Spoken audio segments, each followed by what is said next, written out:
It's nice to see you. You're Sai, right? Yeah, it's nice to meet you. Nice to meet you as well. I'm Rachel. So I'm excited for our conversation. I thought to tell about you and your work to my audience. Oh, I love to share. So you are into two different subjects which I love a lot. Yeah, So I'm into two pretty interesting subjects, I would say, definitely. so before talking about it, can you please introduce yourself to my audience? Sure. My name is Rachael Adeline. I come from the United States of America. I'm from Illinois, near Chicago, about 2 hours away from Chicago, in a town called Rockford. I Not a lot of people know about Rockford. People usually know Chicago, Illinois pretty well, so I usually say I'm from the Chicago area. I got into programming when I was 14 years old, but I never really considered it as a career. It was more of a hobby. I had fun doing JavaScript and HTML and CSS on Khan Academy, but I sort of just did it for fun. Um, and it wasn't until recently I started pursuing a career in web and software development. And I realized that I really enjoy it. I enjoy more of the front end aspects versus the back end or data aspects of it. And then as far as the mental health side goes, I do struggle with clinical depression myself. It's something that I've dealt with for the past 2 years, if not a majority of my life. But as far as being clinically diagnosed, it's been the past 2 years. So mental health means a lot to me, and I have been to a lot of therapy groups, and I've met a lot of wonderful people who deal with the same things that I do, and I love helping people. So So how this passion developed in you? Because mental health is something which is related to mind, and programming is something which is related to computer mind. yeah, that's a really good question. So I guess as far as mental health goes, like you said, how it goes with related to your mind exactly. How was I passionate about that? Yeah. Um, I guess I really became passionate about it because I didn't have a choice. I grew up in a very difficult household, and I was treated in such a way that my mental health didn't matter. And I learned that I had to take my mental health seriously. So I really became passionate about learning about the brain and how the brain operates and how you can better take care of yourself mentally, through things like building stronger neural connections, increasing dopamine and oxytocin and serotonin and things like that naturally by doing things that make you happy. And one of the things that makes me happy is programming. And so that's kind of how that falls into that. It is a very technological thing. It's complicated, not always fun, but I find it very fulfilling for my mental health, and it makes me very happy. And yeah, I would say that everything I do stems around my mental health because, our mental health is so important. If we don't take care of it, we can't help anybody else. So, you know, we got to help ourselves before we can help anyone else. Uh, so, yeah, I guess that's how those tie together for me. So emotion and logic, you're into two. Sorry, what'd you say? You are into emotion. Mental health is related to something which is emotion, and programming is something which is into logic. Oh, yes. And it's actually very cool that you brought that up because I didn't even think about this until now. But emotions are very hard to control. One of the things with mental health is you cannot control your emotions. And that's where a lot of people get it wrong. We say, we try to control our emotions. we try to control our feelings, but that's wrong. If you look up CBT, cognitive behavioral therapy, it shows a nice diagram, a triangle. You have your thoughts, your feelings, and your behaviors, your actions. So the interesting thing is we can't change our feelings, you know, and that's one major part of that. And we can't necessarily change our thoughts as well, because, if we can to a certain extent change our thoughts, but for the most part, the only thing that we can control is our actions. And in a way, we can take an action to have better thoughts. So that triangle, it keeps going back and forth. You can't have one without the other, if you get what I mean. So our actions, we take an action and an initiative to have better thoughts, but we have to physically take the time to write down positive thoughts, and that's not always easy. But as far as feelings go, our emotions, we can't control them. And I think how that ties in with the logic side of programming is I love programming because it is very logical. And sometimes dealing with depression, we are very illogical thinking with that. We don't really think logically. So I love that programming taps into that logical side of my brain, so that, it really helps strengthen the logical side of things, instead of going off of what are my feelings, I can go off of what is the most logical thing. And I think programming really helps strengthen your logic. And I would say programming is good for your mental health. I would say it is extremely good for your mental health if you do it the right way, you know. But I would say the big picture of that, of all of what I said as far as emotions go and the CBT is, we can't control our emotions. Our emotions are like, our emotions and thoughts really are like, leaves going down a stream, and the leaves are our thoughts, they're just we have to look at them and we have to acknowledge that they're there, but we have to let them drift away. We can't, hold on to them, and we can't forcefully remove them. They have to go away on their own. So I would just say the big thing out of that, is to realize we can't control our thoughts all the time. We can't control our feelings. And I think people get hung up on that and beat themselves up because they think, if I tell myself to be happy, I should be happy, but that's not how that works. You gotta do things to make yourself happy, and you will be happy. So is there any particular incident or a situation that made you to go deep into study of mental health? Well, it is a very deep thing. As I had previously mentioned, I've gotten a lot better about sharing my own personal story with mental health, but I have never done quite an interview like this before. But I know it could really help people, so I'm willing to share with you things I don't tell people typically in the public, because I think you're a great person and what you do is great, so you deserve to have things shared that could help other people. So my mental health really, the reason why I dived so deep into it was really to save my own life.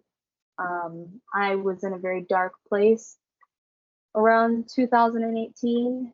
I didn't grow up in a very good home. I had abusive parents, and I just had a very negative home life. And I had to deal with things that a lot of people shouldn't have to deal with. And I'm not trying to say that I'm better, but I would genuinely never wish what happened to me onto anybody else, because, we all deserve a certain level of kindness and respect as human beings. So I really began my mental health journey by needing to save myself because I I had, I had thoughts of suicide and I had attempted those types of things, and it was difficult.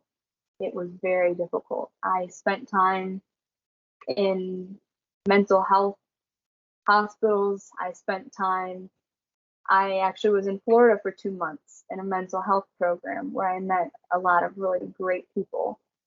And I wouldn't trade the horrible things that have happened for anything else, because I get to reach out and I get to tell people, hey, this horrible thing happened to me, but it's going to be okay because I'm okay. And I'm not really the best person in the world. Um, so you can be okay too. And there's so many other people that are okay.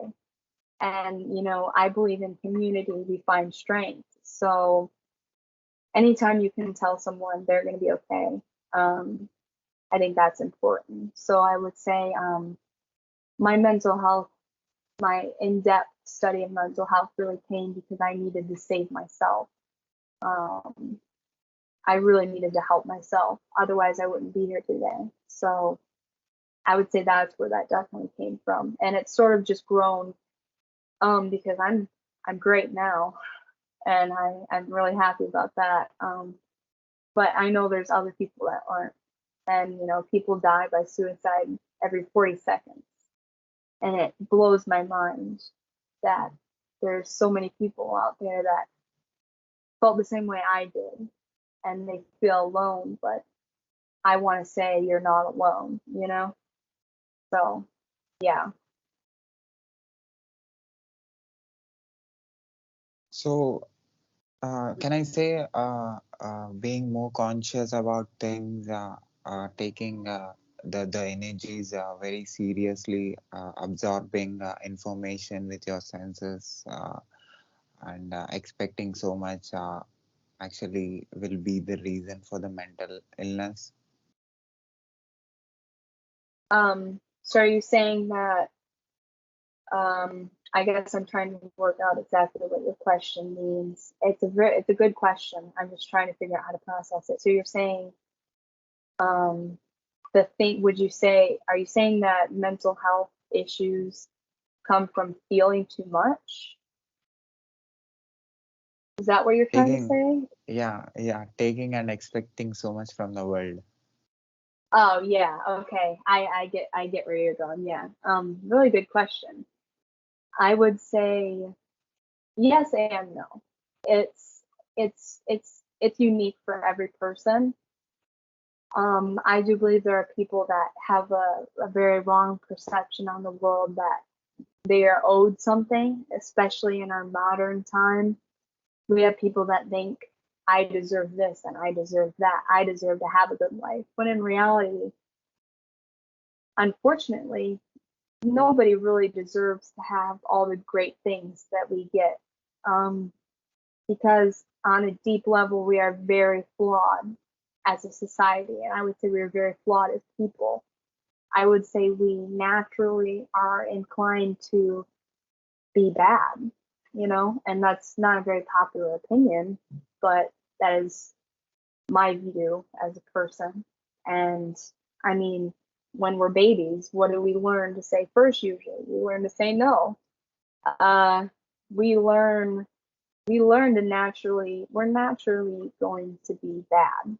And there's nothing wrong with that, because we are human. That's what it means to be human. Is we're bad and we're good and we're sad and we're happy and we're complex. That's what it means to be human.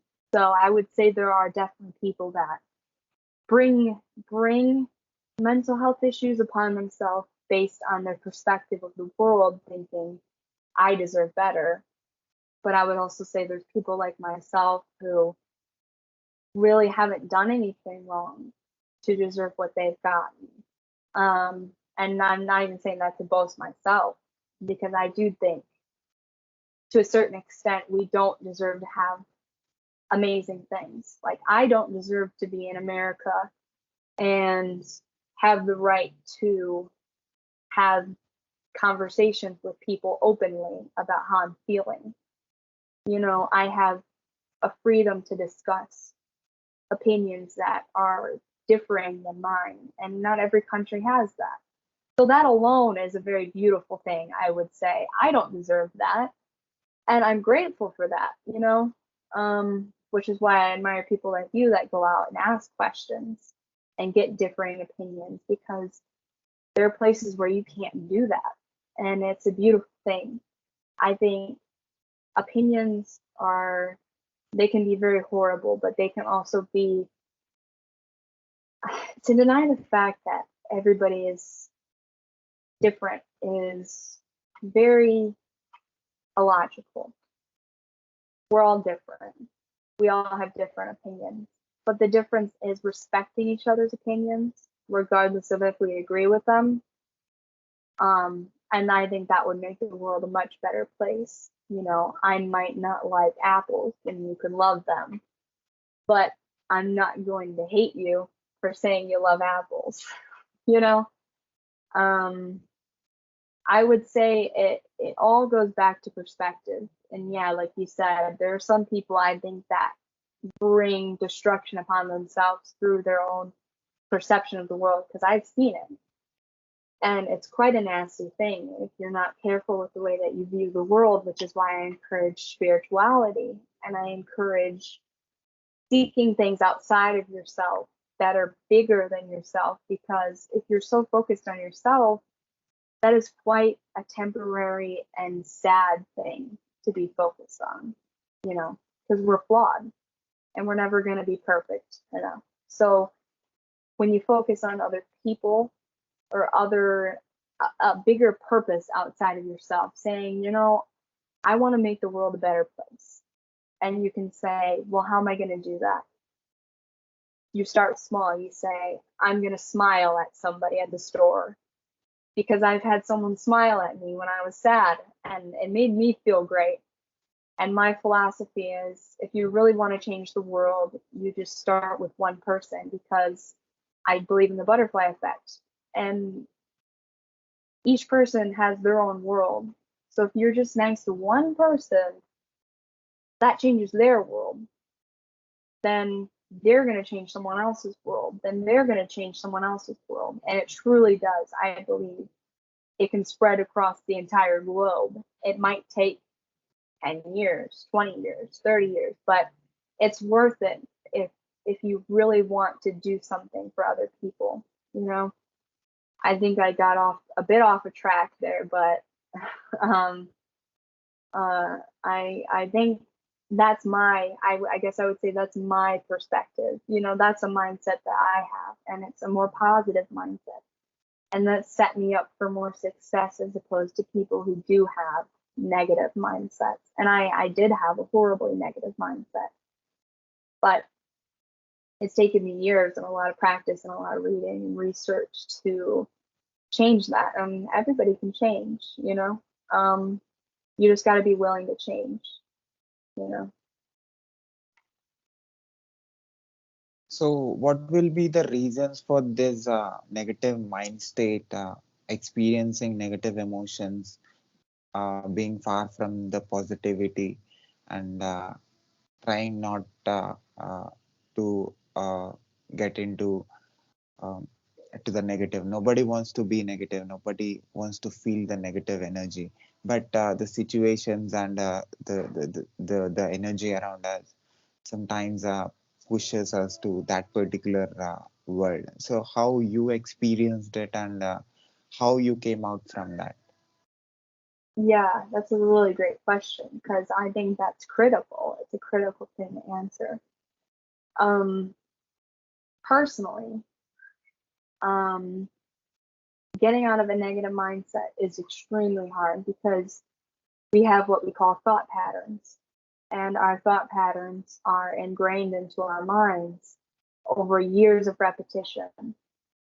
So I might think, I always use an example of an instrument. I play the piano. So I think, uh, I go to play something on the piano, and I might not play it right. And I think, wow, I'm a bad piano player. That's a thought pattern.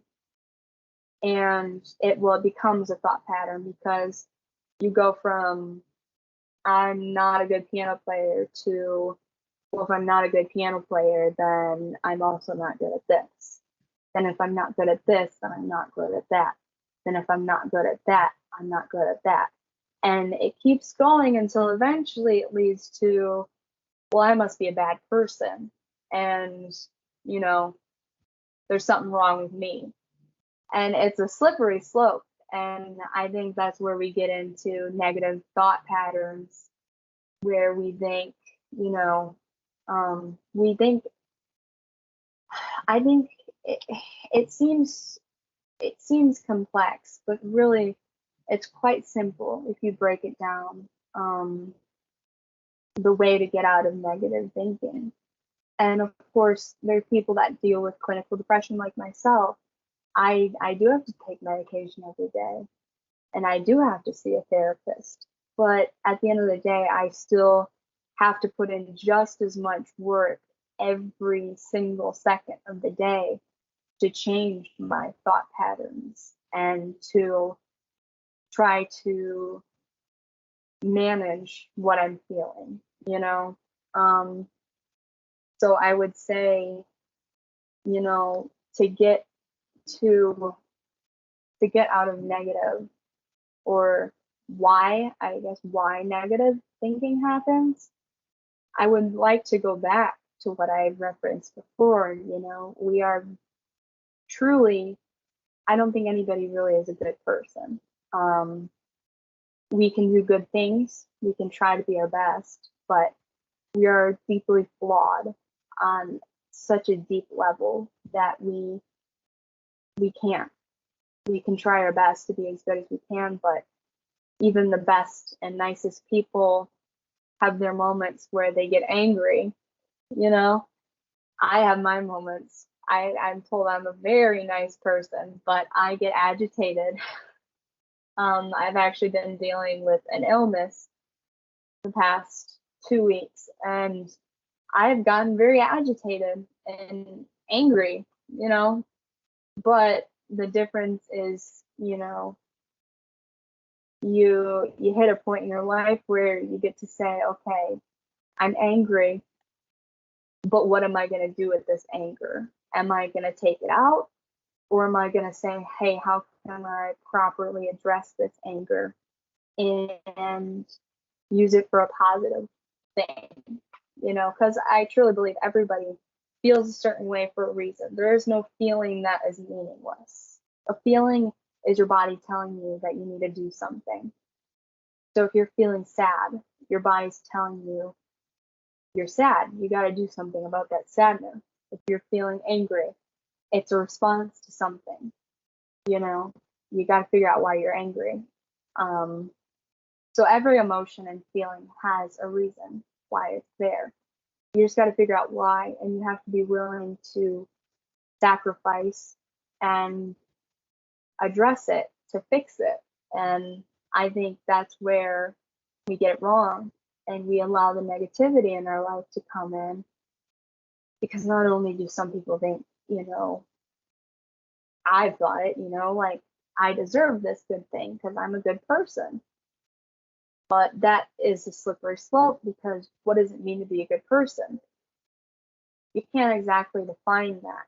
You know, we can say, well, we're nice and we try to do good things, but we don't always do good things, so then you're not a good person. You know what I'm saying? So it's an endless cycle where we keep going and we keep going. That's why I say spirituality is important to me personally, because you have to have something, you have to have a standard outside of yourself, outside of humans, that you can look at and say, this is my standard of what it means to be a good person, you know, because if you live by the standards of other people or yourself, you're never going to be a good person, because we constantly fail, but we're also constantly improving.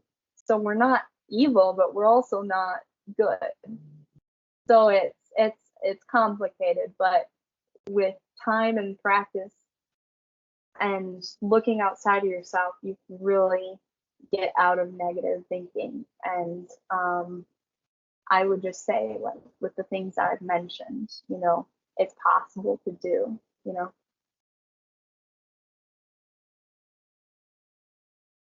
Can I say you have experienced the intensified emotions and you know the purity of the negative emotions uh, because you went and you know the impact that you felt. Yeah, I've it's funny. I have a best friend of mine, and he's a sweet person. He's really great. He I feel like he deserves a shout out if you don't mind. He's called Sheets Music, and he's been a really great friend. And we have very we have deep philosophical conversations. There we go. Um, and one thing that we actually talked about was um, I experience my emotions. I'm either happy or I'm sad. There's no in between for me. I'm either happy and I feel a little sad, or I'm sad and I feel a little happy. My emotions are quite extreme, and I think most people with mental health issues would say the same thing. I can't speak for everybody. Of course, there's a time when you feel numb, but I would say that is that in between where we're usually not at. We're either extremely sad or extremely happy. So I've experienced the extremely sad. I've experienced the rock bottom, and it's truly horrible.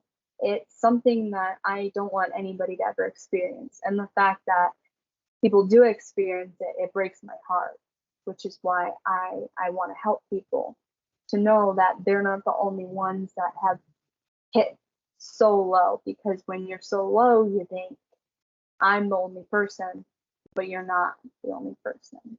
Um, there are other people that feel just the way that you do, and there are other people that experience emotions just as strongly as you do. You're not a freak because you feel things so strongly. It just means you're you're very human, and to be human is to feel. So the fact that you feel things so strong just means that you're very human, and I would say that's a very beautiful thing, not a negative thing.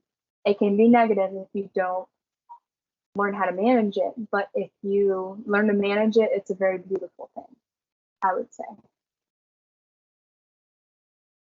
So tell me about the transformation, how you shifted yourself from negative emotions and the negative experiences to the positive one, becoming productive and constructive, and again and putting yourself out and creating something which is great for yourself. And many people struggle with this coming out from this negativity.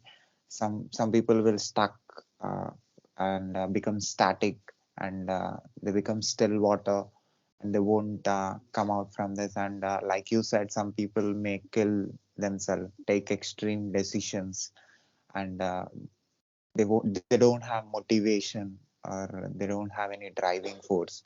So you have experienced that mind state, uh, how exactly that is, and you came out of that, and you created something which is great again.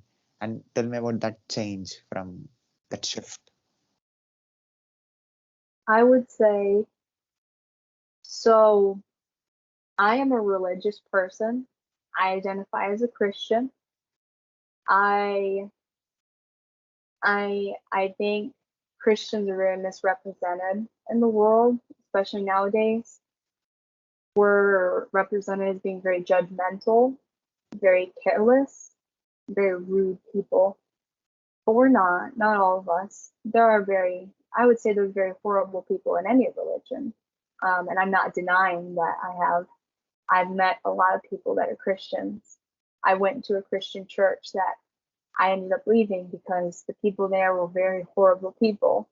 So any Christian can be a very judgmental, awful person. So I'm not denying that.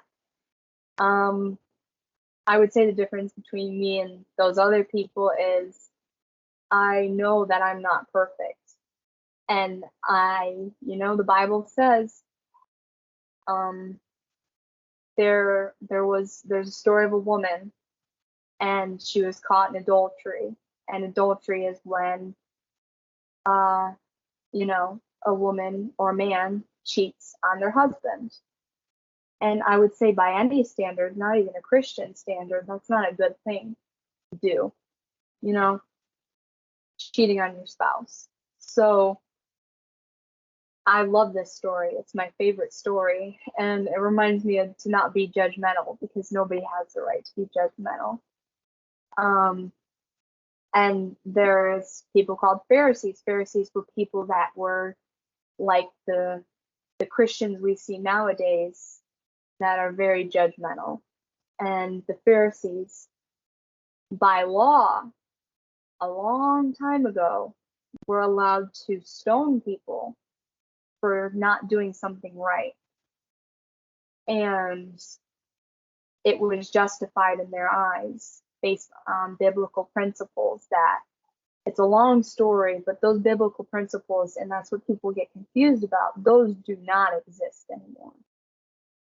We don't have any right to kill anybody or treat anybody badly because they've made a mistake or they've sinned or done something wrong. And that's where a lot of people hate Christianity. They think we're judgmental, evil people, but I'm the least judgmental person you'll ever meet because I've been through a lot.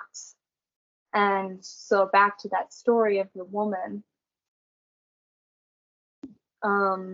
they're ready to basically murder her because of what she did wrong. And Jesus comes along and he looks at them, and it's such a powerful thing. I love to picture it in my head and think of this large crowd of people, and they're getting ready to hurt this woman for what she did and stone her, which is it's a very important highlight for what Jesus says to them. He comes up to them and says, and they say, well, Master, they would call him Master. They said, Master, she was caught in adultery. She cheated on her husband. She's an awful human being. By law, your law, we're allowed to harm her for what she did. And Jesus looks at them and he picks up a rock off the ground and he looks at it and he says, he who is without sin, cast the first stone. And that means you who if you haven't done anything wrong ever in your life, then go ahead, hurt her. And they all look at each other and they're like, wow, I've done a lot of horrible things in my life. I'm not sinless. So they all drop their rocks and they walk away. They can't do anything. And I think that's a beautiful representation of what true Christianity is, not the modern Christianity that we portray and that has been so negatively portrayed in the media. Very hateful Christianity. It makes me sick. I almost want to cry how it's been misrepresented because that's not who Jesus was. He was a very loving person. And I would say what really saved my life was not religion, not going to church on Sundays, not having a checklist and filling out that checklist every day, but it was looking at Jesus and saying, wow, based on what I believe, that was truly the definition of a good person, because of he was blameless. He was sinless. He never actually did anything wrong. And people can argue and say what they want, but that's my personal value that I hold to be true. So I have that standard that I can look at and say, you know, I know that he was perfect in everything that he did and taught. That's my standard. And I'm going to aim for that. And, I'm not going to do it perfectly every day. But, like they say, you aim for something, and even if you miss, you still end up in the stars. You got to look for something outside of yourself, because if it's in yourself, you're never, and the people that struggle with these things, we're not happy with ourselves anyway. So why would we get a self-help book that says how to improve yourself by just loving yourself? And loving yourself is important, but in the mindset of being so self-reliant that you think I'm amazing, I'm great, and I deserve this and that. That really is setting yourself up for failure and a bigger downfall than when you first started off. So I would stray away from anything like that in the first place. But I would say finding something outside of yourself will save your life if it's the right thing. If it's not religion, that's okay. Not everybody practices religion, but in an objective thing, in all the mental health places I've been to, and I've been to quite a few, they encourage spirituality, not even necessarily Christianity or Buddhism or being a Muslim or practicing the Quran or being Jewish. It's it really is finding something outside of yourself that is so much more important than you, that you're willing to pour yourself into it. And so you might be sad, and you might be depressed, and you might want to die. And today might have been a really tough day, but you can say, hey, there's a bigger picture that's going on here. So it sucks, life sucks, it does, but you say there's a bigger picture, and I want to see that picture being finished. So I'm going to stick around and do what I can at the moment to help paint that picture and help make people's worlds better and help make this world a better place with small actions that lead to big and positive impacts. So I would say for me, I dug myself out of that pit.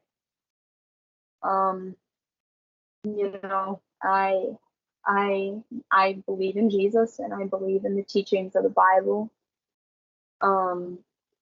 Take it or leave it, however you feel about that. I don't hate anybody who doesn't agree with me. I don't think they're bad or evil. I think we're all just trying to make it. And this is how I made it. And I want to tell people how I made it. And even if you don't want to go at a Christian point of view, it's easy, you just got to look for something outside of yourself. And I can't emphasize that more. The more we look inwardly, the worse it is, because we already don't like ourselves. So why are we paying more attention to ourselves inside? It's very logical. And when we take a step back objectively and we look outside of ourselves, it's quite a powerful thing. It's very, very motivating to be a better person when you look outside of yourself and you say, what's the bigger picture here, and what's my part in it? Not I'm the main character, but I'm an important character, because everybody's important. Everybody deserves to be alive, and everybody's life is valuable, whether or not they've done horrible things or they've done pretty good. Everybody's life is meaningful if you're a Jewish person, if you're an American, if you're a Muslim, if you're Asian or African American or Hispanic or Latino, or if you're Native American. I think I already said that. The point is, everybody's life has value, no matter who you are. And you could have been a horrible person in the past, but it's really who you're choosing to be now that matters, and who you want to be in the future. And also, another thing that's huge is focusing on the now so much. Not necessarily now, but I would say the past. Um, we focus so much on the past that it's a dangerous thing. The past has already happened. You gotta let it go. You might have been a horrible person. You can't change it. So worrying about it is only taking that energy that you could be using to make a better future for yourself. So I've learned, I mean, I run a blog, I run accounts, and I talk about those things specifically. So I could really talk about this for hours, but I'm trying to consolidate and have a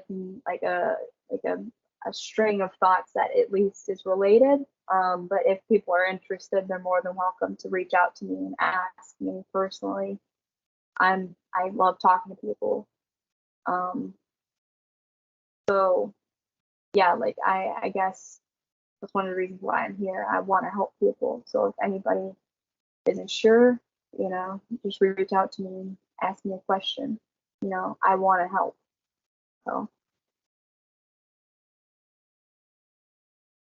Have you ever thought that why why we have these emotions in our body, and who injected these emotions, and making us to feel like this, and what is the intention behind the creator of us to make us feel so, and why do two human beings think in a different way? Why they have different perspectives? Why they go in their own way? Why two people are not thinking in the same way? This difference is actually creating uh, uh, uh, disturbance. yeah, I mean, it's easy to say if we were all the same, it would be a perfect world. But if we were all the same, we'd be robotic. We wouldn't really be human. To feel is to be human, and to think is to be human. So if we really all thought the same, we wouldn't be human. There wouldn't be a diverse world that we have now. But to answer, I guess, your question, in my personal, I'll go first with a non-religious view. Going back to the fact I believe we're all flawed. Nobody is actually a good person, and that is also a religious view as well. But I think we can all accept. How do you define being a good person, Sai? I could ask you that question. I mean, genuine. Like, I want to ask you a question. How do you define being a good person? Like I understand there is obviously the difference in thinking in people. So like you said in the beginning, we can't agree with everything that is there in front of us, and we can't disagree with everything uh, which is there. So trying to balance is something that is called as good, I believe. Yeah, answering that question of are you a good person is so hard because people don't think I'm a good person because I'm a Christian, and that's sad, but that's their opinion. So if you ask those people if I'm a good person, they'd say no. So then I'm stuck thinking, well, am I a good person? Because they think I'm a bad person, and then I might not like the same football team someone does. That's popular in America. Um, And some people might genuinely not like me because of that, or think I'm not a good person. There's people that are that obsessed with football in America. And it's such a subjective, temporary thing that you can never answer what makes someone a good person. It's just too flawed of a question. It's a very logical question. So I would say,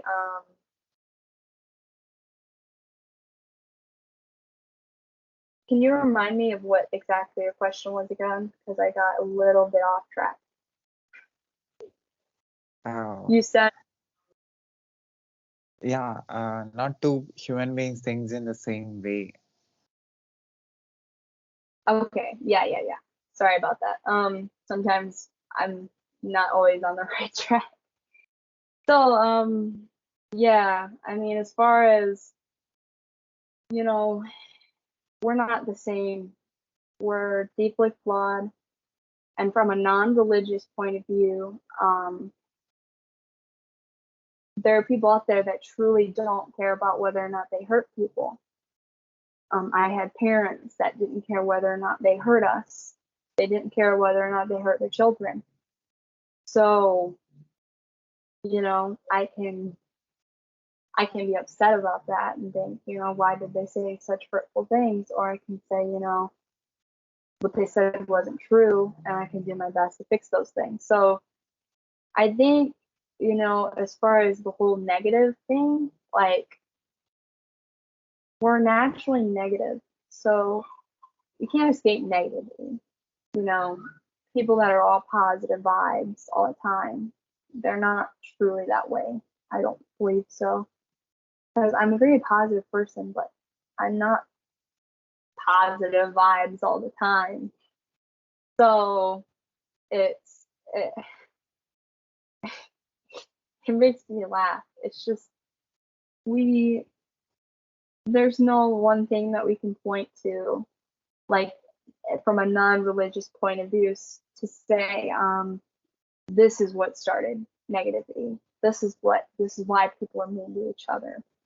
This is that.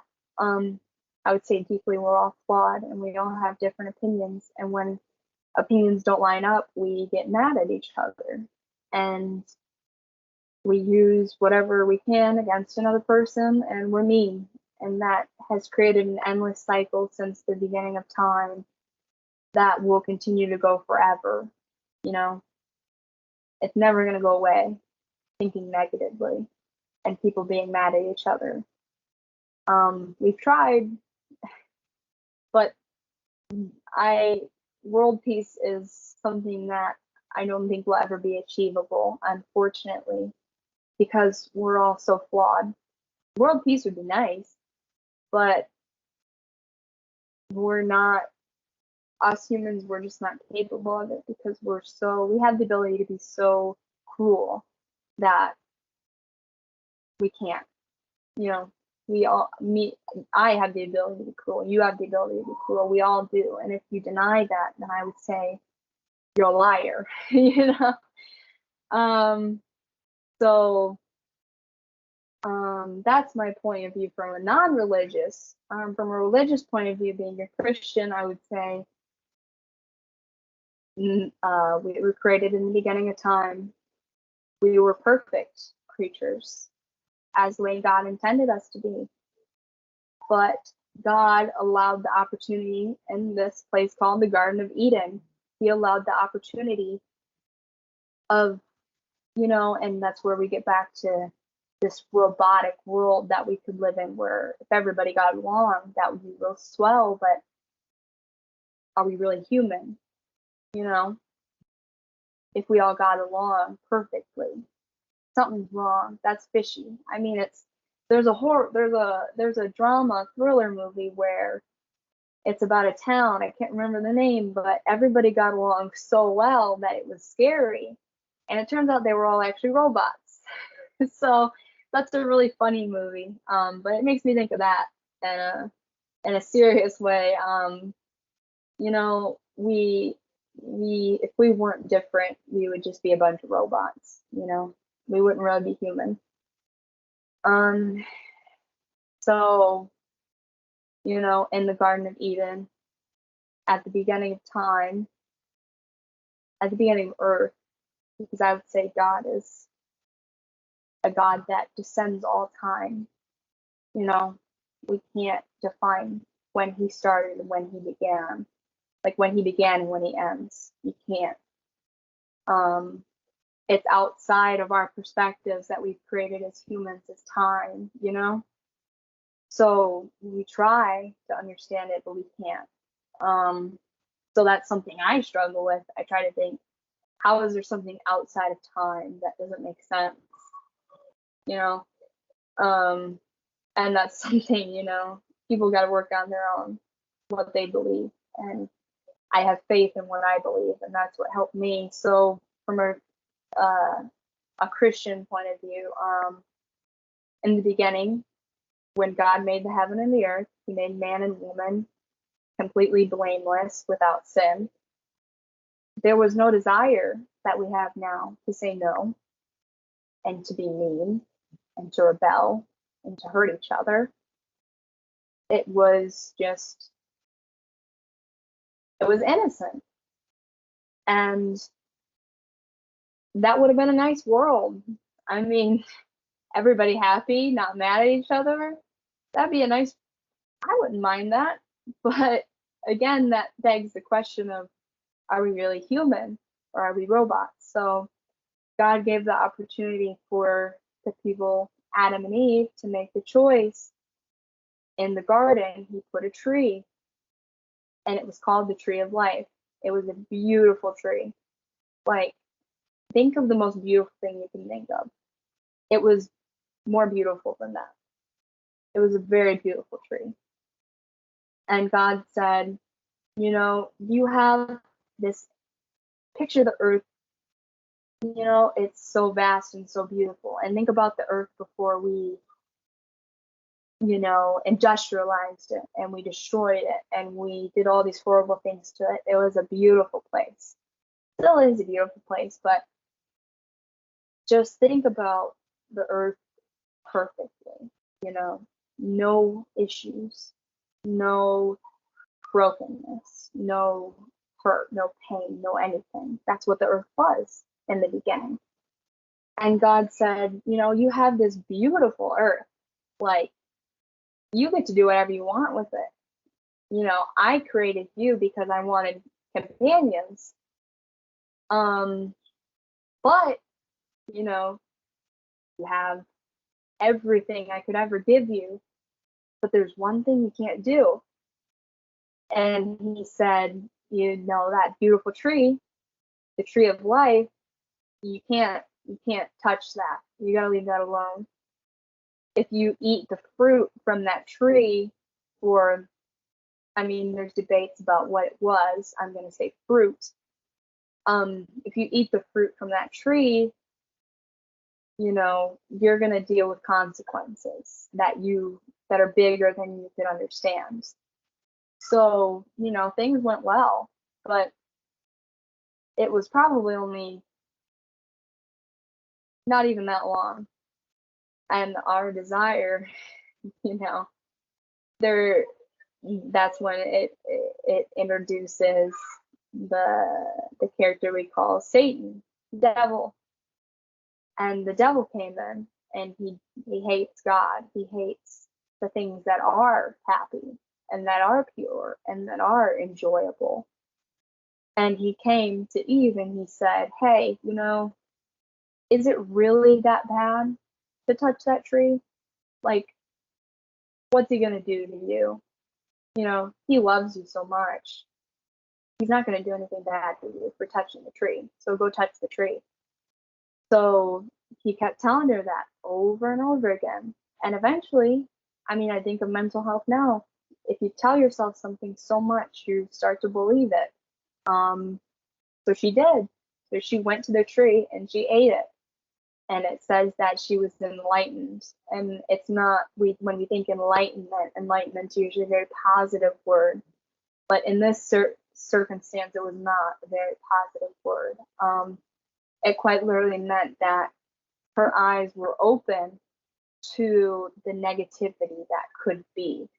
And we as humans can't handle that. That's why we are so broken and flawed on such a deep level.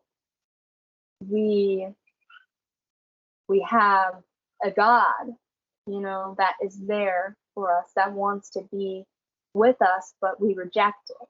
And we say, I'm my own God. I don't need you, And that's where we failed as a society in a lot of ways, I think.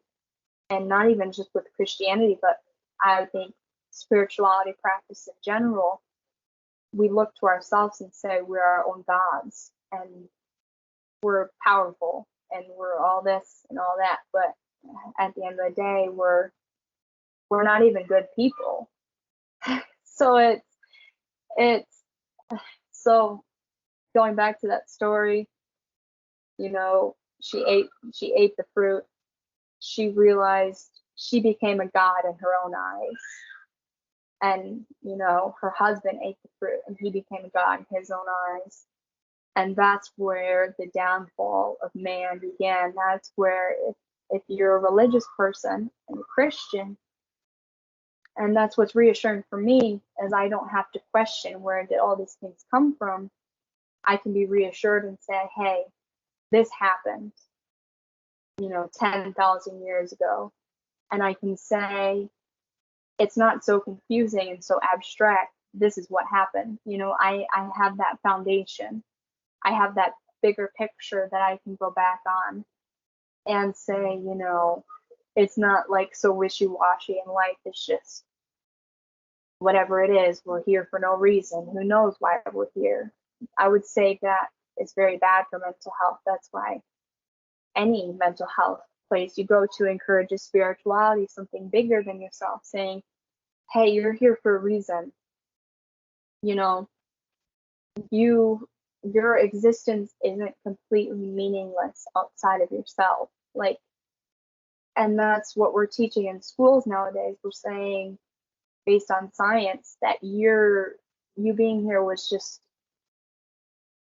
a 1 in a billion chance, 1 in a trillion chance. There's no real meaning why you're here. So you might as well do what you want while you're here.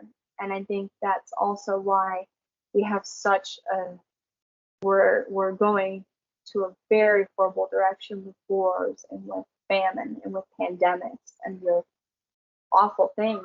Is if you put anybody in a circumstance and you tell them there is no reason why you exist, they're going to be pretty upset about that. I know I am. If I used to be an atheist and an agnostic, I believed that there was a God. He was evil and I hated him. But I sort of realized there's something outside of myself that is bigger than me. And I don't have to be so confused and angry all the time and think that my existence is meaningless. I can look to God and to Jesus, and that's personally what I've done. And for other people, I'm not going to hate on anybody else who has Buddha or who has Muhammad or who has whoever else, But I'm going to say what I believe to be true as what I believe to be true. And, we're going to disagree on it, but that's okay. That's what makes us human. We have different opinions. So as far as sin and that natural negative thing, why it's on the earth from a biblical point of view and from my religious point of view, is God created us and he wanted us to be his companion, but he couldn't. It's like any relationship you're in with someone. If someone's treating you good all the time and does everything you say all the time and it's perfect all the time, there's something wrong. It's not having free will. And that's what God is about. He's about having free will. So that's why, people say, well, why did he give us the option? If he really loved us, He would have never given us that option. But if he didn't give us that option, none of us would be here today. You wouldn't be here. I wouldn't be here. Um, so free will is important. That's saying I have a right as a human being to exercise what I believe to be true. Um, and as long as it's not hurting anybody else, I would say all the power to you. But if it's hurting other people, that's wrong. Um, so God, the true God of Christianity, not what we have nowadays, is a God of free will. He wants you to make choices. He knows you're going to mess up and make mistakes, but he loves you, and he doesn't care if you make mistakes. And that is something that is hard to find in humans because we are so flawed. So when you can look to a God that says, I love you even though you can hate me, I still love you, that is a very powerful and freeing thing. And it really makes you want to help other people, you know. So I would say that definitely as far as that goes. So I connected with what you said. I can also understand that you're a package. You are into spirituality. You are into philosophy, and you are into the purpose of life, and you are into psychology. And I think you understand everything because of the study that you did or the experiences that you had. And I feel wonder how how you are able to understand the psychology of the computer, and you came into full stack development, and again you are understanding, you're trying to understand the mechanism that is happening in the system, and trying to understand front end, back end, the middleware, and how the things work. So uh, I know people who are into technology. They spend the way they are portrayed, or the way they behave, or the psychological thing, the actual human thing that you mentioned. The I can't see that there's this philosophical and spiritual and religious. I don't see this kind of a deep understanding in them. But mm, this is what the whole package makes. Uh, I think human to understand. Sorry, I'm at my brother's house and he has kids. Okay. Continue. Yeah. So, so this is something which is whole. You are talking about the whole life of a human being. Uh, so, how you are able to understand so many things? Um, I didn't have a choice to understand them. I had to save myself. And I'm only 20 years old, so I really don't understand as much as I could. Um, but I'm always willing to learn more. I'm always willing to hear other people's opinions. I'm always willing to have an open discussion as long as people aren't violent or mean. Um, I think the reason why I'm so willing to, why I have such a broad view is where I come from. I was so limited to just one mindset that I realized there's so much more out there. There's always more to learn. And if you want to, the world has endless possibilities for you. And it's a beautiful thing. And it can really, I think that alone can help someone who's depressed, just knowing there is something out there that you can learn and that you can get really good at and that you can enjoy, and it can bring you happiness, but it can also help other people. I think helping just yourself is such a selfish thing. We got to help ourselves, but when we die, people aren't going to remember us by what we did for ourselves. They're going to remember us what we did for each other and for other people. So um, I would just say doing things for ourselves is very flawed in the first place. So I would say the reason why I'm so open is because I am a Christian, and true Christianity actually embraces free will. It embraces differences. Um, it's not one size fits all cookie cutter. True Christianity, not the things that we see nowadays and how it's portrayed. True Christianity um, opens the idea that everybody is different, and the fact that we are different is a beautiful thing.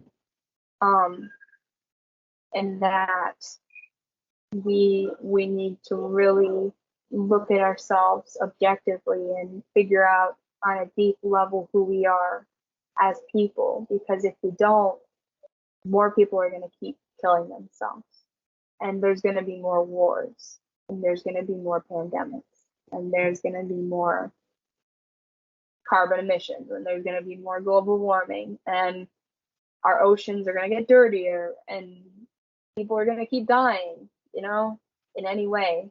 Um, so I would say true spirituality invites the unknown, as opposed to science or something like that pushes away the unknown. It says, well, we have the answer for that.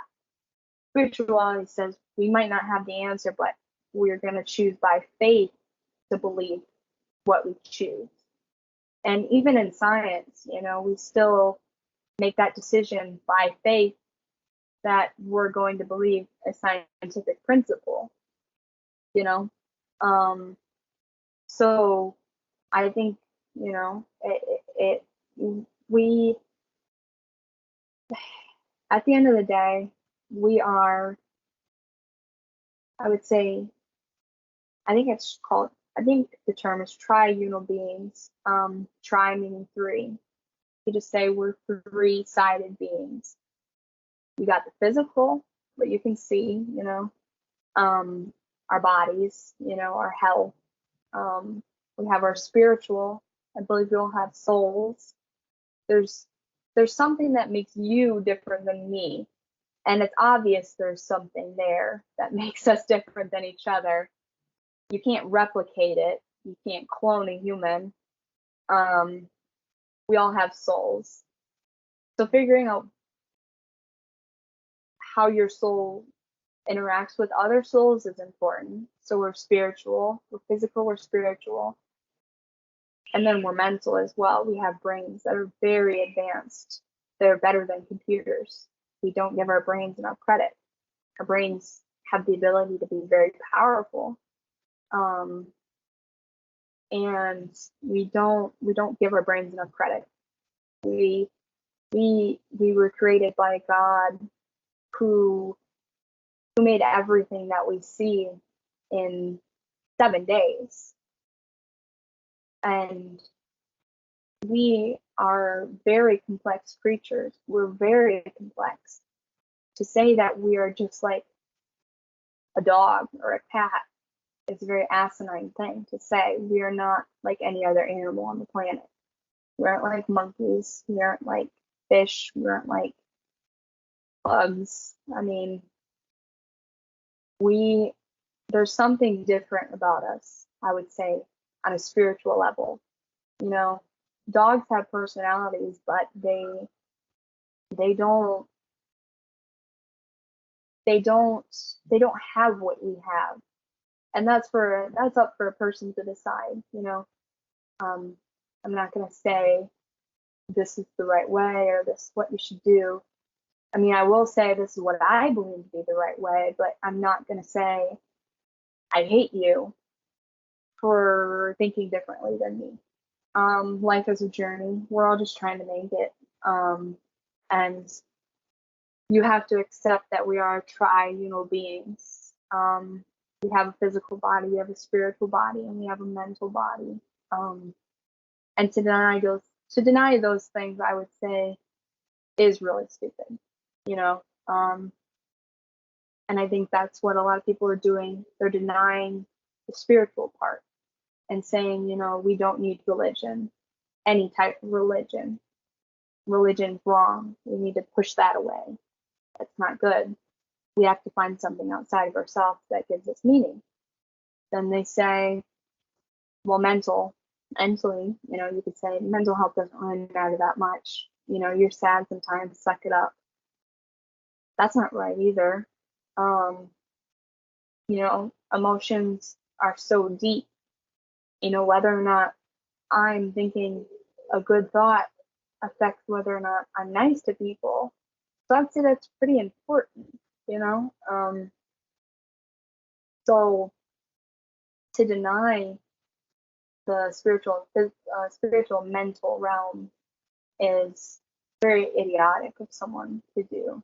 Um, I would say the reason why I think so deeply is, I was an atheist and an agnostic. I was very all about science and about the books, but then I realized even great philosophers, you can look at Aristotle, you can look at Epicurism. That's a different. It's the practice of true happiness is Epicurism. But even when you look at that, it all points back to Christianity, and I just think it's really funny because I'm not saying Christianity is the way, but from what I've experienced, it has saved my life. And not even Christianity. I mean, Christianity, the word Christian means little Christ. It's not like, you know, it's not like religious. It literally means to emulate who Jesus Christ was as a person. So when I say I'm a Christian, I'm just saying I'm trying to emulate the person who Jesus was. And he was a very loving and accepting person.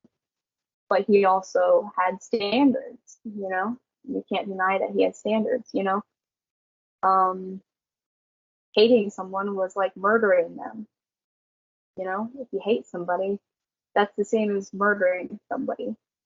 Um, and the main teaching that Christ said was someone came up to him and said, Master, what is the meaning of life? Basically, what's the point? And I think that's where we're all at. What's the point? What do we do to be good people? And he said, everything that has been taught in the Bible and everything that I will ever say can be summed up and simply as love your neighbor as much as you love yourself. So you have to love yourself first.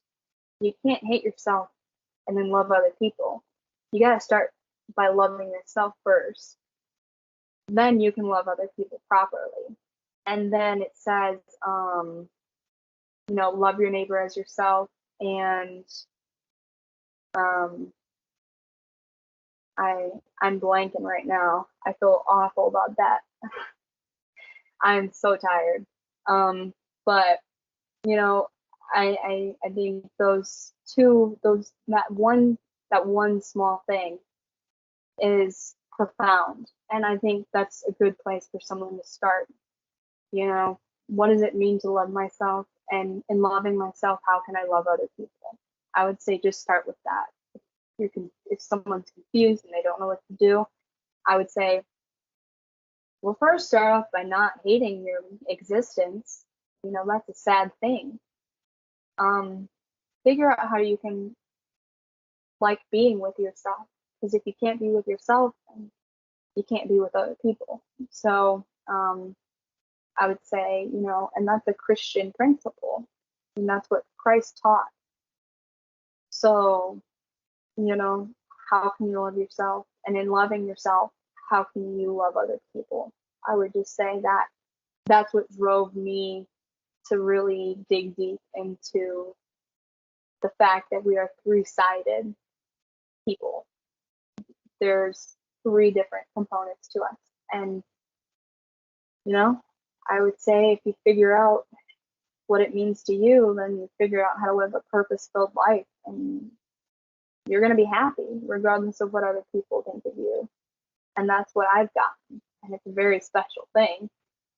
And I wish everybody could have it. But alas, I can't force anybody but I can say this is what I did, and this helped me when I wanted to die, and it could help you too. So, yeah. So why do these collection of thoughts, the mind needs a physical body? Have you ever thought that you got life and this mind is connected with the physical body? Why do we need to feed our bodies and consume things in order to maintain the metabolism in the body and make it active in order to make our feelings and thoughts and emotions? Why do where and after that, after our physical body, stops working, if if we die, where these emotions and thoughts and feelings are going? Have you ever thought in this way? Oh, yeah, of course. I mean, everybody thinks on a level what's going to happen to them when they die. Um, they did a poll, I think, of people in their 20s, and the most things that they thought about was sex, and the top two things was sex and what's going to happen to them after they die. So everybody thinks about that. I thought about it when I was an atheist and an agnostic. Um, and to go back before answering that, diving into that, I would say, um, you know, as far as what we feed ourselves and teach ourselves, I do believe, we are flawed people and we're so deeply messed up that we need to every day put in something positive. Otherwise, we will be negative. So that's my simple answer to that question. And then as far as, death, you know, I can't speak on it from a non-religious point of view. I mean, I can speak on from what I believed, and I didn't know what I believed. I I searched for a long time trying to figure out what what what life after death is, and with Christianity, there is a teaching, and it's heaven or hell, and there's a lot of people that hate on it and think, if there was such a good God, why would there be a hell? And I would say, good question, because I thought the same thing myself. Why wasn't a Christian for a long time?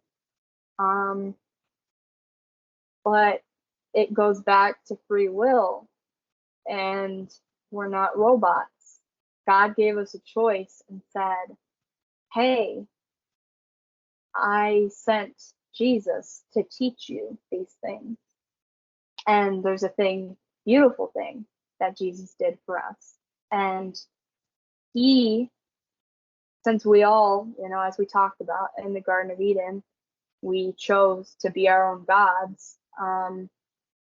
That created the fall of man, which is just increasingly getting worse. It put within us something that is very evil and will only get more and more evil as time goes on, which is why you see the things that are going on in our world. Um, so when Jesus came, in the Old Testament, which is the teachings that Christians don't follow anymore, um, they had to make sacrifices. Jewish people had to make sacrifices or atonements for their sins being wrongdoings, sins being not living up to what God's standard was. And if people are interested in that, just Google it and make sure you find a good, reliable resource, not something that is um, biased in one way, you know. Um, but you know, uh, we had to atone for our sin against God and against each other because we kill each other. Well, we murder each other and we hurt each other and we do these horrible things. So there has to be a recompense, which basically means there has to be a payment for that. We have a judicial system here in America, We have judges that we appoint that handle cases. I'm sure wherever you're from, they have that as well. I'm not sure where you're from. Um, but we have people that handle that. So it's not like a Christian thing to just say there's payment for when you do something wrong. The world says that. If someone murders someone, we put them in jail, you know? So it's not something that is just a religious thing. You can observe it in the world working around us. So, Jesus came and God said, I see you guys are struggling. You're trying to do right and do what's good, but you can't. You're human. Remember, there is no good human. So he's saying, I see that you guys are trying, and it really breaks my heart. We got ourselves in this situation in the first place, but God is so kind that he said, it really hurts me that you're struggling this much. You don't deserve to struggle so much. And so he sent Jesus, who was fully man, fully God, and he took that place, that perfect sacrifice, that perfect atonement for the sins that we have, the sins as people, not being good enough. And he died in our place because we all, and with Christian teaching, we all deserve death because we're flawed on a deep level. We are not perfect. We all have the natural inclination to want to hurt other people. And we all have the capability to murder. We all have the capability to steal. We all have the capability to do really horrible things. So, God said, I'm going to send him, and he's going to be that perfect sacrifice that you can look back on and say, hey, I am a flawed human being, but what Jesus did was good enough for me. So you don't have to be mad or upset, God. I mean, God's a very loving God, but just saying that he doesn't get upset or believe or doesn't get mad about things is wrong, because we're imago Dei. That means the image of God. We bear his image. So we're made in his image, so we love, we get mad, we get angry. We're in his image, so looking at each other, we're really looking at God. Except for he's justified in his actions. We did hurt, we did do something against him. It's not like we did not do anything. We murder each other and we hurt each other and we turned our back from him. So him being mad at us is completely justifiable, except for even then he said, I'm going to help you out. And I think that's a beautiful thing. And that's why I chose to be a Christian, was, it's a God who says, even though you are imperfect, I still love you anyway. And you're going to mess up because you're not a good person. But I still love you anyway. And what matters is that you keep trying.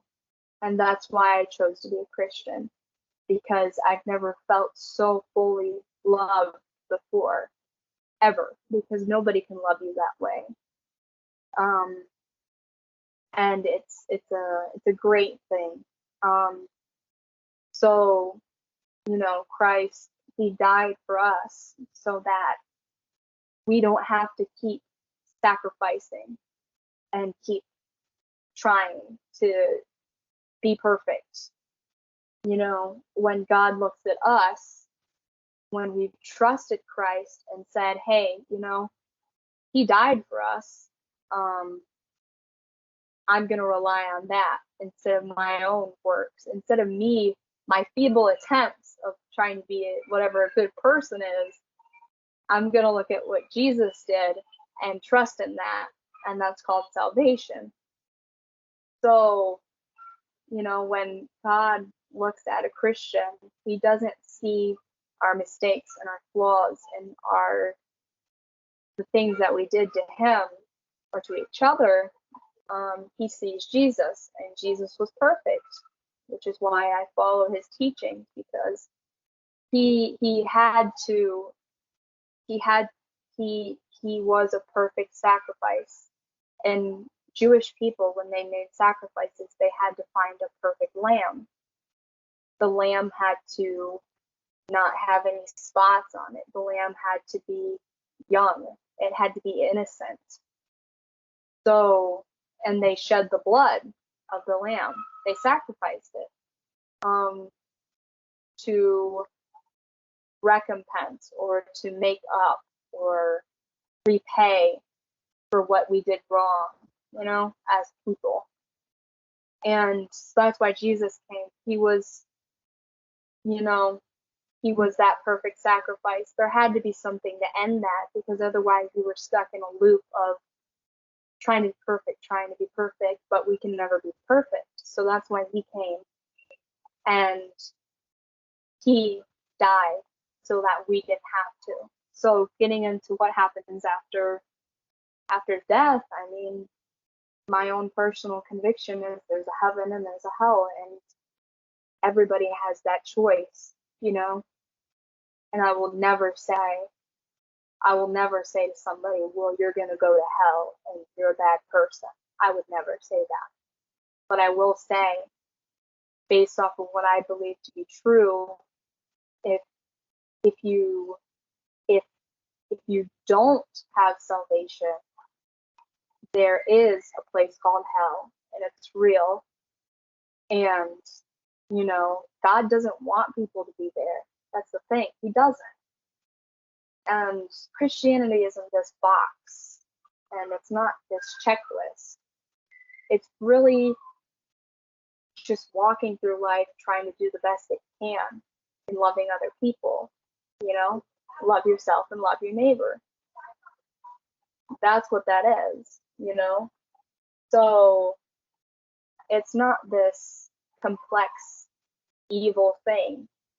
At the end of the day, we have free will, and I can say, I'm gonna go and smack someone in the face. That was my choice. I had the choice to do that. What consequences I suffer from that, that's what I get. They might smack me back. Who knows what's gonna happen? But we all have the opportunity to look at ourselves and realize, wow, I will never be perfect, but there's someone who was, and I can trust in that, and I can work towards, I'll never be perfect, but I can work towards something that is perfect, realistically, not based on the world standards or by man's standards, but by what a higher being standard would be, and it's very stable. It's a very good foundation, and that's why I'm still here today, and that's why I'll tell people what helped me. Not everyone's gonna agree, and that's okay, but I'm gonna do what I can to help people, because I want people to have what I have. I'm very blessed and fortunate to have what I have, despite of outward circumstances, despite being very ill right now. I actually am going to go to the doctor again tonight to figure out what's wrong with me. But despite that, I'm still a very happy person, because I have something bigger than myself to look forward to, and I can help other people, and I get to talk to people like you who are willing to listen, and it's a beautiful thing. Being a human is a beautiful thing once you figure out how to manage your feelings, you know? I can see, I can understand, I can uh, observe you going into too deep things into the life and understanding the purpose of life. And I can understand, you know, the values, and you have your self values, self morals, and you have a kind heart. I can understand that you're very sensible person too. I can understand that. But how this fascination, this passion for you to come into technology and become a full stack developer, which is completely different. You're interacting here uh, in mental health. You as a mental health advocate, you are interacting with human beings, trying to understand uh, things which have feelings, emotions, and uh, the pure things which are being created by God, which are created by the nature, right? And again, when it comes to your profession, you are trying to understand the psychology and the mechanism and what is happening, the functionalities of the website or the mobile application, or trying to understand the back end. All these things are completely different. So can I say you being a good human being, having a positive intentions, and having understanding the whole understanding the purpose of life, all the spirituality in you, the spiritual person in you, and uh, the the the devotional person in you, and the person who believes in love so much in you is making you to understand the thing that is created by human being, which is computer, and the software easier. Can I say that? Yeah, I would say that. Yeah, I think, I mean, humans are like computers. I mean, our brains are like computers. So I love technology, and I think technology and us as people can actually be very close. You can find the similarities. I would encourage people to find the similarities for themselves. And with anything you do, find the similarities between what it is to be a human and what you're doing, and it makes it more meaningful. But I would say for me, you know, like I love technology because it taps into that logical side of my brain that's sometimes hard for me to use, being a very emotional being. Um, it it it everybody has to have a hobby, you know. Everybody has to have something that they can do and enjoy their time on. Otherwise, we're gonna go crazy. Um, and I would say technology has been that for me. Sitting there and you know, programming makes me very happy because it makes me feel like I can control a part of the world. Um, you know, um, I can control something, and everything is very out of our control. I think anyone would agree. We're very out of control of our own worlds nowadays, and to be able to sit at a computer and create something that you can control and you can print out a value and you can build a website that you want it to look the way you want it to is a very empowering thing, and it makes you feel like you can do something with yourself and that you're putting something into the world that you wouldn't have been able to do otherwise. And I would say it's important for not just for programming, but for anybody to figure out what that is. What do you put into the world that's valuable and that makes you feel better at the end of the day? And you know, I think computers help people, programming helps people. We wouldn't be able to have this conversation if it wasn't for someone who wrote the code for this app and you know created these things. So um, even just and not and being able to create something that you can control and be happier with, you can really change people's lives. I know someone who's writing an app that I actually am going to fund and work with them on that helps people with their mental health. And that's an app. That's something that a programmer can write, and that can change the world and make other people happy. So I would say the way programming fits in with mental health and with everything is it's good to tap into the logical side and to create something that you understand and that you can control and that, you know, can help other people if you want it to. Yeah. And also, can I say, uh, a person in you, a part of a person in you who understands, who is understanding the beautiful things uh, of life in general, and the purpose of everything.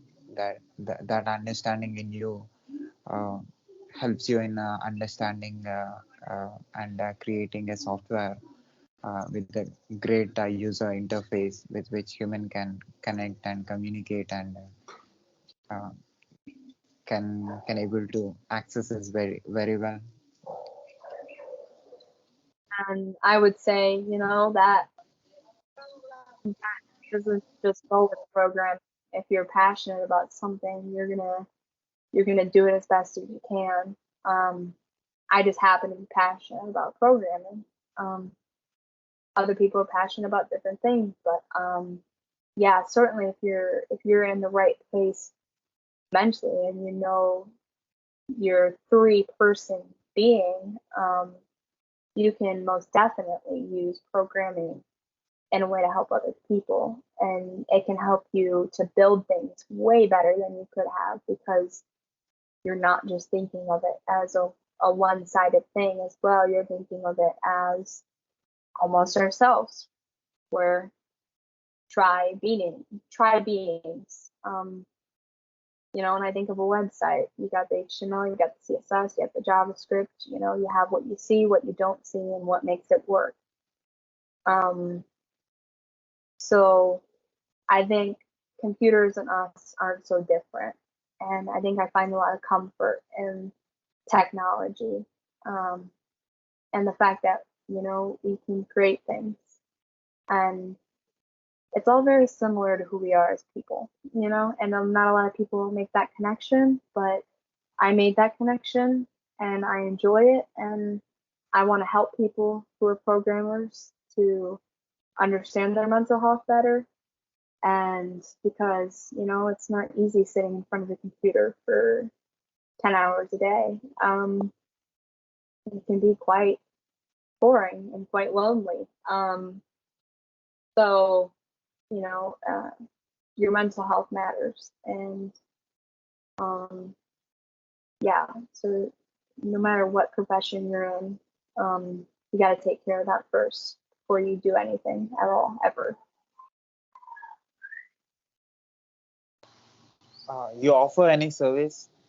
You treat people. You give advices for the mental uh, problems that they face. You offer any service? You have any company? I run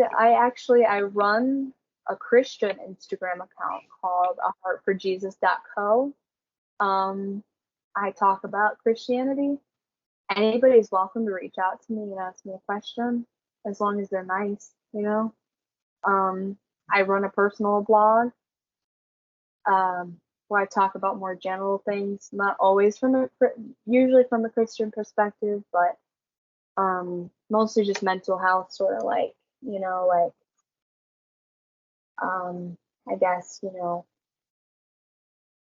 what does it mean to be a good person? Like I would talk about something like that on there. And it does tie back into Christianity, but I do try to stay away too much from religion. But I mean, it would be wrong of me to do that based on what I believe because I believe I'm supposed to tell the people what I believe. So, you know, for me to say I'm 100% unbiased and whatnot, I can't because I am biased. I have a belief, and there's nothing wrong with that.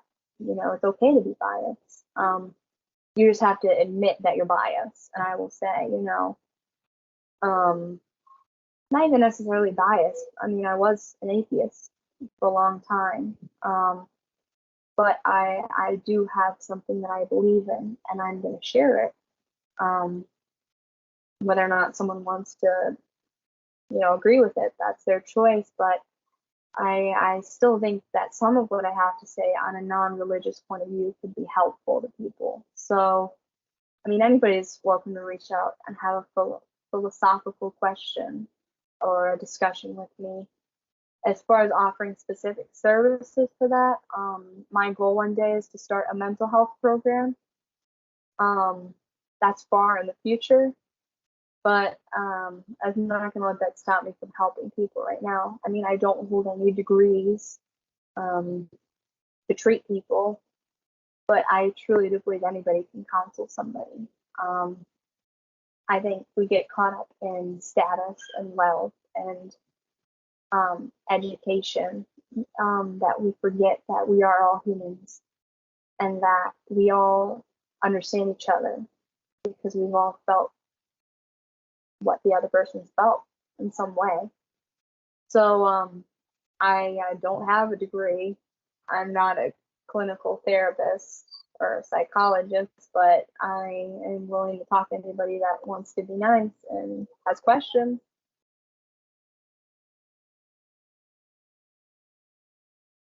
It's wonderful to hear you and great things from you. I'm sure your words creates a lot of impact in listeners who are listening to us from anywhere on this planet. And I'm sure what you said will make them think and may change the way they think or may change the way they do things. Because some of the points that you mentioned actually is making me to think. Hey, if you have any questions, feel free to reach out. I I will. I'm more than open to having a phone call with you. I'm open to having a phone call with anybody that wants to talk civilly.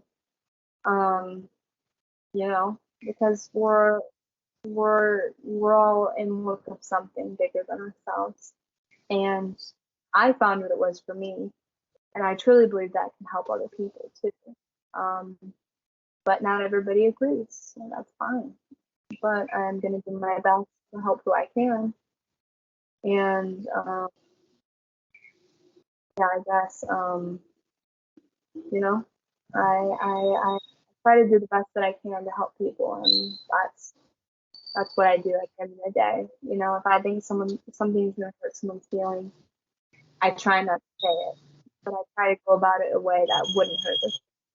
Um, but I have to be honest at a certain point, and I have to say what I believe. So you know, um, yeah, I guess that's what that is. I don't. My intentions isn't ever to hurt anybody purposely, but I do have opinions and I do have values that I hold myself to that um, other people might not like, and I can't stop them from not liking me.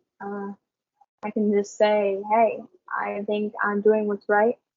I have faith that what I'm doing is right, and you know, what other people think doesn't matter. And that's a hard thing with people who have mental health issues to step back, and that is a huge thing for me. To step back and disconnect myself from what other people think of me and say, I'm doing what, at the end of the day, I'm doing what I think is right and what I think is the best. And that's all you can do is try over and over again until something sticks and it works and it's the right thing that you can do for yourself. So at last, do you want to say anything to the world who is listening to our conversation? I'm sorry, what'd you say? At last, do you want to say anything to the world who is listening to our conversation? I would say Never forget how beautiful you are. You're such a wonderful person. And, we're all flawed deep down. We're all messed up. So don't feel like you're the only person that's messed up. Trust me. I feel like a horrible person all the time. But, um, you know, maybe we are. And what matters is whether or not we let that define us. If we let our thoughts of ourselves define us, we might think we're horrible, but just because I think I'm horrible doesn't mean I'm actually a horrible person. Um, and I can prove that to be true by asking someone like Sai or a friend or, someone else who's not myself. So I would say, you're doing the best you can. Keep trying. And, if you need someone to talk to, I'm here for you. And call me, message me. I have an email, contact email. I have ways to connect. And just, do the best that you can every day. And you'll be okay. As long as you're trying to take one small step towards improving yourself, it 365 days in a year, 365 steps towards making yourself better is a pretty good start. Even if you just start with two, you double that, you triple it. You can do it. Believe in yourself.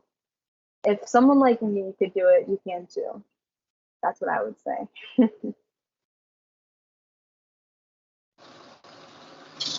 So,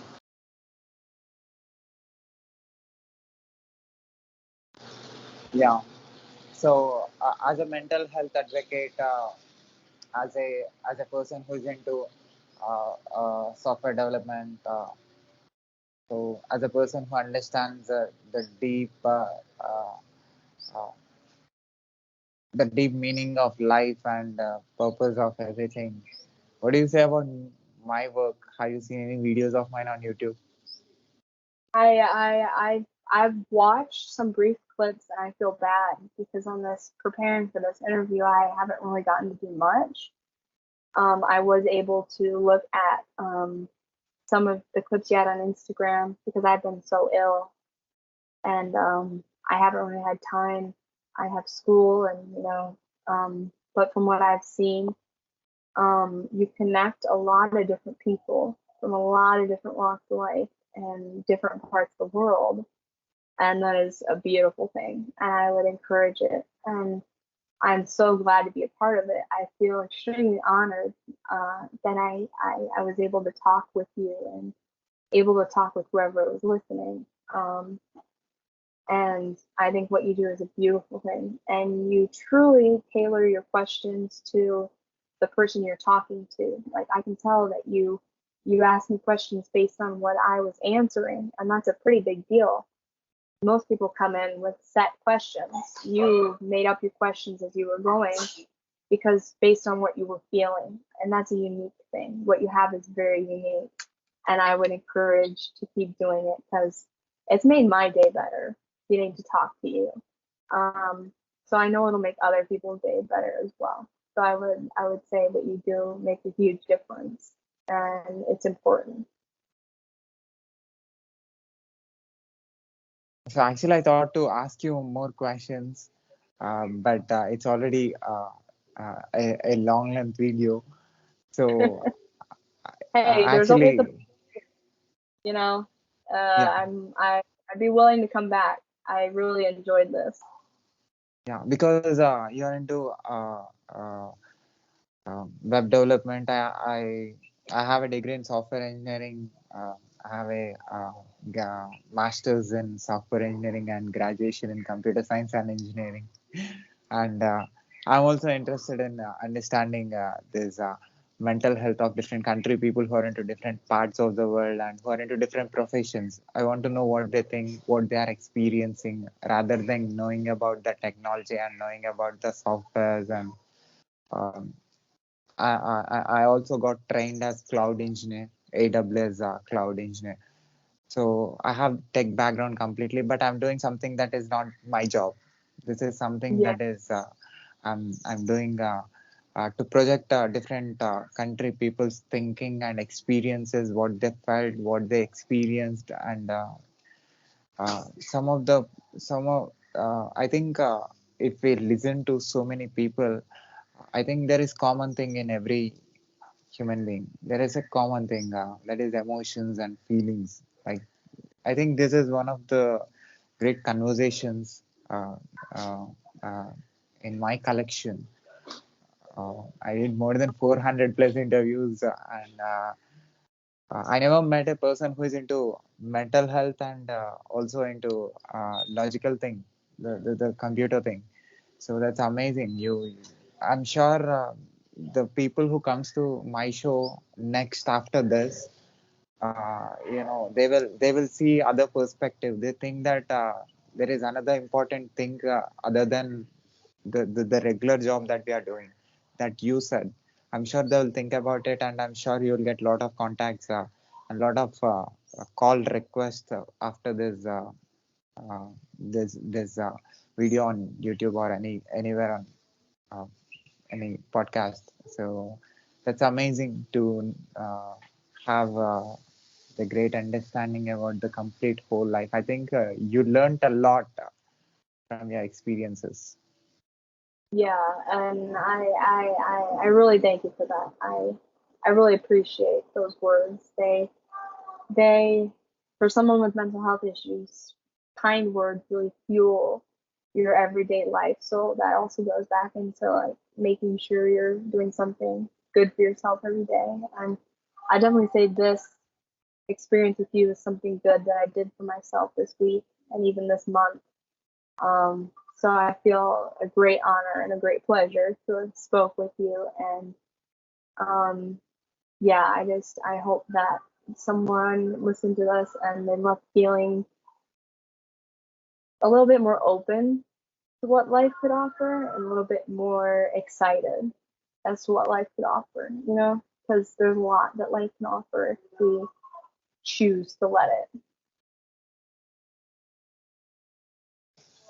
I'll put your details in the description of this video. People who find the video on YouTube can see you and the work that you're doing. All right, yeah, definitely. Yeah, thank you so much again. I had a great time. It's nice to have someone sit and listen to what you have to say.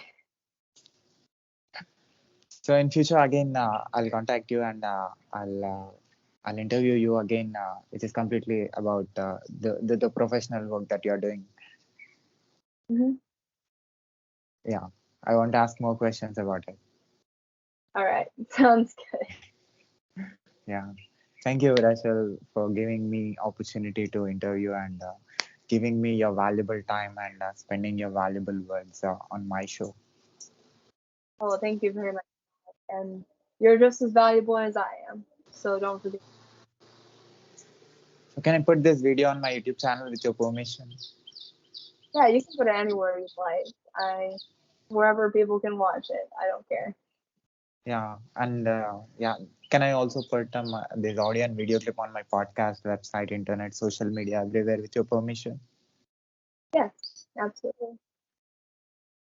Yeah, keep going, keep doing what you love, and keep spreading positivity and positive energy, and affect more species on this planet with the positive attitude that you have. Exactly. Yeah. Thank you. You as well. Take care.